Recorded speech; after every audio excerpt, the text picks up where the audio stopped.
The Adventure of Johnny and the Shield Volcano.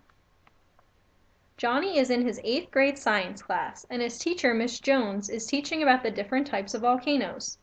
Miss Jones was discussing strato, cinder cones, and also shield volcanoes. Johnny was so fascinated with the shield volcanoes in particular because he always wanted to see one in person, just like his dad does for his job. Johnny remembered his teacher saying that the Hawaiian Islands are made of a chain of shield volcanoes because of the hot spot that lies underneath them, and are the largest volcanoes on Earth. Johnny just had to see one in person, but he was too little to go alone.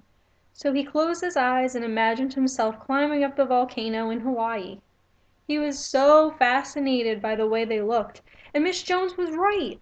They look like a warrior shield that has been facing down into the earth. It has broad sloping sides that are surrounded by hills in a circular or fan-shaped pattern. But Johnny was so curious as to why the volcano was this color.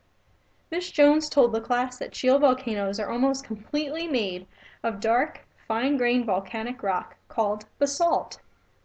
Since they are the largest volcanoes on Earth, he wanted to get a closer look on the top, so he started to climb. As Johnny climbed, he started to see some steam coming from the top, and that could only mean one thing: eruption! He remembered his teacher saying that eruptions from a shield volcano are only explosive if water gets into the vent. Otherwise, they are low explosive. So he wasn't that worried, and kept climbing. Once he got to the top, he wanted to know more about the magma and see it up close.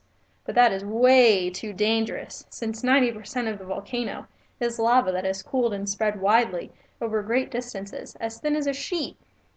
This lava is extremely hot and very runny, and cannot be piled up into steep mounds. So instead of waiting for the lava, because he would burn, he took some cool pictures and took some rocks, and climbed back down the volcano. All of a sudden, he was disrupted from his fantasy by a ringing bell. It was time for lunch. He was more than happy to have had this daydream about his trip to the Hawaiian Islands, and hoped one day he would visit these volcanoes for real with his dad.